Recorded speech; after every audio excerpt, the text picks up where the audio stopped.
welcome to a post. Can we say post-victory? That's assuming too much. We don't want to say post-victory edition. They're all post-victory edition. They have been lately. A post-game edition of the Carlos and Shawn show. Can I just go ahead and rename this? Would that be all right? Sure, right now, yeah. Do we need to say free press? March to victory, the march to the Super Bowl, yeah. The road to the playoffs, I think, is under the icon. Anyway, here we are after another Lions win. They're 4-1 in the season now. They beat Carolina 42-24. Oddly enough, the stats don't really support that score. They sort of do. I mean, the Lions did a good job holding the rush. But what were your takeaways today? The score was dominant. I don't quite feel like the game was dominant, but they were missing some of their best players. And the fact that they won fairly comfortably, I think, said something.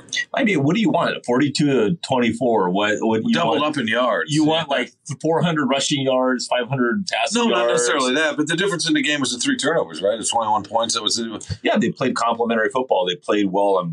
I mean, I was talking to our colleague Dave Burkett is too good to join us, but he said he's like, yeah, I have to. I think pretty much give them straight A's. It's really hard to find a fault with what they did today. So this is exactly what you want. You want this holistic, complete, complementary football game. And at the end of the day, I mean, even though there's no, guy had 2 pick sixes or one guy had 4 touchdowns or nothing superlative like that from an individual standpoint, it was just a complete dominant performance, and it was never close really after the first quarter.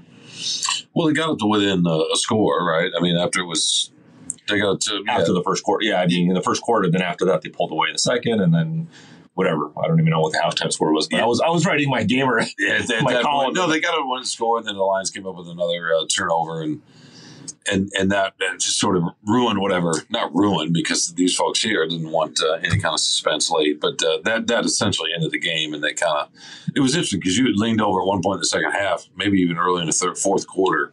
They're late in the third, early in the fourth, and said, "Why are they throwing the ball? They don't need to." And not too long after that, all of a sudden, Craig Reynolds got the ball a couple of times and went for big gains, big chunks, and hit those holes hard, and the game was over at that point. But look, you wrote, and I want to talk about what you wrote for your what we call your immediate analysis. How about that? The 3 questions, yes. The 3 questions. The immediate analysis. You wrote about Ben Johnson and how the Lions need to enjoy him while they can. Yeah. You and I have, and I'm going to look at the viewers here, the listeners. You and I have very different ideas about that. I think if Campbell's who we think he is, it's not going to ultimately matter. But anyway, why do you argue that? Well, I think that we haven't seen him. We haven't seen him before. Even when Mike Martz was here, supposed to be bringing the greatest show on turf with him, and that didn't work out. I mean, Ben Johnson's just a special character, a different kind of animal. I mean, just today, just a small slice, right? He calls a direct snap between Goff's legs to David Montgomery. It doesn't make that much of a difference. It's late in the game, whatever. It didn't go for a score, but it got a couple yards. Creative. And then the reverse flea flicker, right? So Sam Laporta for like a touchdown. Double reverse flea flicker or whatever. Yeah, right. It was incredible. And Taylor Darkman talked about it, and he said, what's fun about that is that Ben Johnson's going to call plays that are going to, he's going to rely on you to do your job, even if it's hard, if it's a hard execution.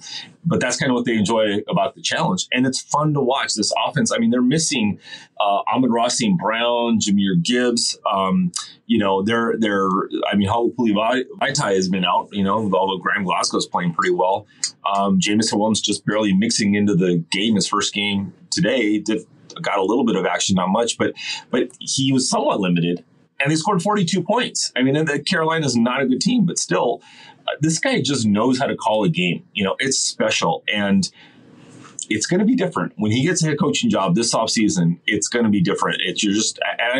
Hey, I believe in Campbell. Campbell's your guy. You love Campbell. You just love him. I love him. I have a lot of respect for him. You love him. And I think one of the more underrated parts of him is his football acumen and sense, and I think he's going to be able to find somebody out there. Do you think he's the play caller? Okay. Oh, you think? Okay, so you think he's going to find somebody? No. Okay. Look, if he's who I think you suspect he could be, and look, we're getting way ahead of ourselves here. But the teams that stay good lose coordinators because they're good, and they got to replace them. So the Steelers, right? Yeah. I don't want to say the Patriots. I just said. I guess I should be fine for that. or the Chiefs even, right? They've changed a little bit. Andy Reid is there. No, Andy Reid's their play caller. Eric Bieniemy had nothing to do. But look, the Patriots, the head man is defensively minded. So, and Bill Belichick, but. That's so far down the road, the idea of sustained success. I'm just saying, if that's their goal, which I think it is, ultimately as an organization, then they're going to have to replace coordinators. It happens every time any team gets good. We've never seen it happen with the Lions. No, we haven't, and I can't believe we're... No, but I guess it's a blow. We got to figure out something to write about. I wrote about what I thought was interesting about today is that, to your point, they were missing Gibbs and Amon-Ra St. Brown on offense. Arguably, their best receiver, speedy young rookie, sort of the hybrid back who they're still trying to work in, and they know who Gibbs is. You don't have to explain it and figure out. No, who are they really missing? Well, defensively, they're missing Brian Branch, who neck and neck, he or Aiden Hutchinson in terms of their most important defensive player. But he's their breakout player. Branch Hutch has been really, really good. Branch has been spectacular. Yeah. And making plays at all three levels, and he's really, really been something. Look, it's because of the depth, and this is, I guess, what I wrote about. We don't even talk about C.J. Gardner-Johnson, right? Yeah. Mosley comes back today. He's not out there long. He has an injury that, as Dan Campbell said after the game, that the replay didn't look great. Could be an ACL. Yeah, it doesn't look good. I mean, God, that's a tough blow, bad break. No, sorry. But, really, really tough luck for him. In any case, so they're missing guys offensively. They miss a couple of guys defensively. Mm-hmm. And what happens? They they plug guys in. Mm-hmm. This team has depth. You've been covering this team a long time. When's the last time I had depth like this? And this gets back to Campbell and Brad Holmes. Yeah, it's been a really long time. I mean, since the days of the Sioux era, that's when that's the last time the defense had that much kind of depth, and it's showing up. And you have the defensive line. I think that was the big disappointment, right, against Seattle, was that they were counting on that line to put pressure on Geno Smith, so that you took pressure off the secondary, the back seven, to not have to cover as long and not have to work as hard at stopping the run. And when they've cleaned that up and they've been more disciplined by their own admission in the rush, that's helped. That's helped the whole secondary, because secondary is still not great. Jerry Jacobs, and he's kind of a gambler. Plays another physically. Pick today, right? Another pick, but he also got burned too. And Cam Sutton, decent cornerback. Tracy Walker back there. There's Mosley was supposed to be their best cornerback this year, right? I think so. It hadn't worked out. Yeah. So he was supposed to be their best cover corner. Yeah, and so they've had to make up for it, but they've done a good job. But they've really put their resources on the defensive line, which most teams try to do that with free agency and the draft and all that. So it's working now. They haven't played other than the Chiefs minus Travis Kelce, they haven't played an elite team yet. That's coming. Tampa, it will be a nice test next week, especially on the road. On the road, Tampa has the bye this week, so they're going to be really rested. So that's going to be an interesting test for them. So, but they are doing what they need to do. They are looking good, and they're playing complementary. And I think we talked about it at one point when we were talking about whether the Lions should go for it on fourth down. And I think maybe you mentioned something about the defense and trusting their defense or something. And, so that's part of it. And they are trusting they're both sides. Or there was one when they had, I think it was Hutchinson, maybe it was when Hutchinson got I forget, someone had a pick. It was either Hutchinson or Jacobs. But there was this weird, back and forth where it seemed like both sides of the ball were on the field for one play, and then they came off and they went back. It was just this constant, juggling of players on the sideline coming in and out, because they were going through so many kind of, scoring and turnovers, good things for them for both sides. But yeah, it was dynamic. It was really impressive what they did today.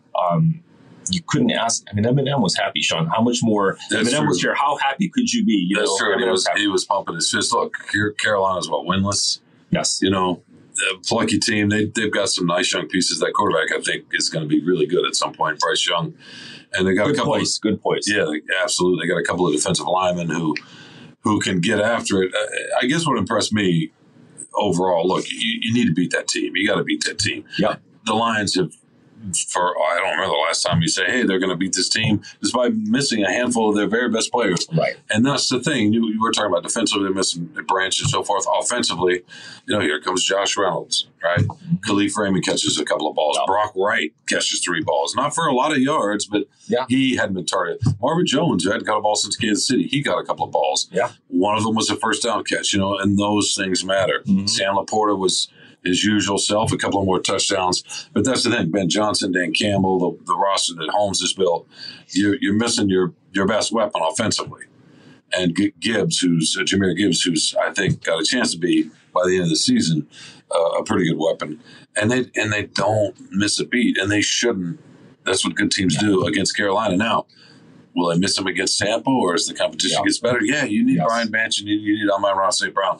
But to hang on, to make the playoffs, you're going to have games on your schedule where there are teams you need to beat, and you're going to be missing some guys. That happens every year with the best teams. And so how are you going to respond? 42-24. The thing that Campbell loves, probably the highest compliment he can give his players when he says that they're reliable. They're doing what they're supposed to do. And I think that's maybe the highest compliment we can give this team right now, is that they're reliable. Or now, after the Seattle flop, coming off the Kansas City game, losing the home opener and everything to a team that's really not great, decent but not great. But here, this was the emphasis, right? They were coming off a big win in Green Bay, had 10 days. They were supposed to throttle this team, and they did it. They did exactly what they were supposed to do. And for so many years, we've seen them not respond this way, not do what they should be doing. They get in their own heads, blah, blah, blah, whatever. And Campbell talked about it last week, the whole, we're going to be the hunters, and you'll find us on the porch, and all his great, funny metaphors. Which his players, of course, eat up. They eat up. Can't get enough of it, yeah. It's so funny. So I don't know if it really drives them, but I think they find it inspiring in some way, but also kind of funny. And they do. Campbell's kind of he's fun that way, and it's not like he's like, I'm going to drive you into the ground or whatever. But he's finding a way to motivate them. But beyond that, that he emphasized that, and he even said it himself, that players were basically telling them, Coach, relax. We know what you're getting at. Yeah. We got it. We don't care that they're winless. We're going to be ready for them. We're going to be ready. Good to go. And they were. Right? The message, and that's the thing, was that's what you want the most. I remember watching if you ever watch these old NFL films of Bill Parcells, and when Bill Belichick was an assistant with him, first a special teams and then a defensive coordinator.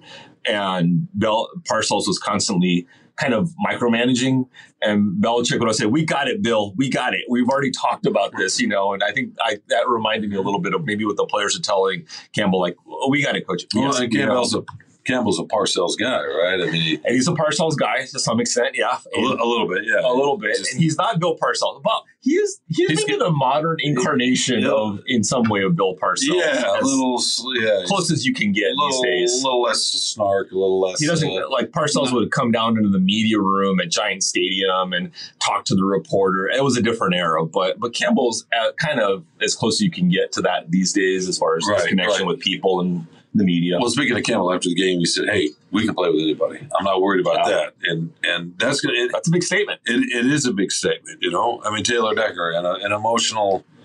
He got emotional at some point. His post game, he's celebrating his 100 games, talking about his family that they've been through here. Got to talking about just what it's like to be a Lion for all these years, all the bad times. How he felt like a loser, even though he told himself he was a winner, and just how hard that's been, and how special the beginning of the season is. Even going back to late last season, you mentioned just how special it's been to be able to shed some of that. You can feel that, and Campbell talked about that. This also when he said, "Our guys they can smell the wins, and they want them." And we just haven't. When's the last time we've just talked about this team like this? And never. Just the confidence that they have. What did your a colleague of ours, who we can't mention for proprietary purposes, ask you, but we respect him. How about that? Asked Jared Goff, what's your identity on offense? Are you a passing team? Are you a running team? And he said, "We're a good team. We're a good team." And I just thought, I know that sounds, but to hear that coming out of these guys and this franchise, right? They are a good team, right? They're a Ben Johnson-led offensive team, but yeah, they're a good team on top of that. Yeah, offense is their identity. The dynamism of offense is their identity, really. That they can do whatever they want, and they still have whoever it, they right? have. Don't you feel like 6 weeks from now, I think they could be even a good bit better offensively? Well, I really do. If this game took place in 3 or 4 weeks and St. Brown's healthy and Gibbs is hitting his stride, they could. Jameson Williams is at least catching a couple of balls, right? And he's in the mix more. They could have gone 500 yards instead of the. They could have They could have really gone off. They were never going to run up the score though, because Campbell and Frank Reich are friends. They had the training camp practices in Indianapolis last year, and so they was never going to. In fact, I'm surprised the score got that high, 42 points. I thought somewhere around 30 they were going to be, hey, let's just be cool. Let's kind of run it up the middle. But Craig Reynolds couldn't be stopped. He's like, I'm getting my yards today. Yeah, no, he did. So when you're running the ball, I think they wanted to keep the Lions out, or the Panthers out of that end zone on that last one. I think 42-17 sounds a little more. You know what I mean? Yeah, they wanted to keep them out, and the defense. The defense did need. I mean, Hutchinson was banged up. I mean, after that interception, he got hit really hard in the thigh. He was struggling that whole game. So you have to balance that. So the offense was still out there to help the defense. I think I would have put Bridgewater in maybe a little earlier than the last kneel down series just to protect Goff. I think he took some hits. Winning the game by 10 or 12 is fine. I don't think you need to win. I guess it's just 24. Part of the being an NFL coach is just a paranoia and. You don't want to correct. All right, look. So on to the next. Tampa is going to be a tough test. They are so far the best team in the the NFC South. Wouldn't you say? Mm-hmm. Yes. I mean, they looked at Baker Mayfield is kind of revived, and Cleveland's wondering why the heck they got rid of him and signed Shawn Watson. But we'll have plenty of time to think about that later on in the week. But that's going to be a good test. It's on the road. And it's also, by the way, John Dorsey, who was the general manager who drafted Baker Mayfield, is now a personnel executive assistant, whatever, with the Lions. So, Baker Mayfield is very, very interested in, showing Dorsey that he was wrong and whatever. They didn't have the best relationship. It's a good test. A good couple of them coming up. Tampa and then Baltimore is a good solid team. Baltimore's decent. They're decent. I mean, they're not great. They lost to Pittsburgh, but they'll be tough at home. They will Baltimore. Be. I think Tampa might even be the better test. You never know. But that will be fun. They're 4-1, Carlos, top of the NFC North, which is first time in I don't know since they started 5-0 and 2011 and end up losing that division. So you never know. Hey, the Bears will look better at least the last couple of weeks. Minnesota was trailing Kansas City. I haven't seen that score lately, so I don't know what's happening there. But we'll see. It's all right there for the Lions. They've won the games they had to win, and now they got to go win a couple of tough ones, don't they? Yeah, nice little test. 2 back-to-back on the road. All righty. We will find a way to hook up. I should maybe say that, right? That means that means something different. That's different for young people. Yeah. We will find a way to connect next week from Tampa, wherever you are in your Bitch Yacht Club. Maybe Yacht Club, the boating club, somewhere. Yeah, we'll have to check on that. We'll have to see. But yeah, we'll figure something out. All right. Again, 42-24. Your 4-1 Lions hit the road for a couple of weeks. Carlos and I, and of course Dave Burgett and everybody else will have coverage all week at freep.com, so check that out until we meet you again for more Free Press Sports with Carlos and Shawn later in the week.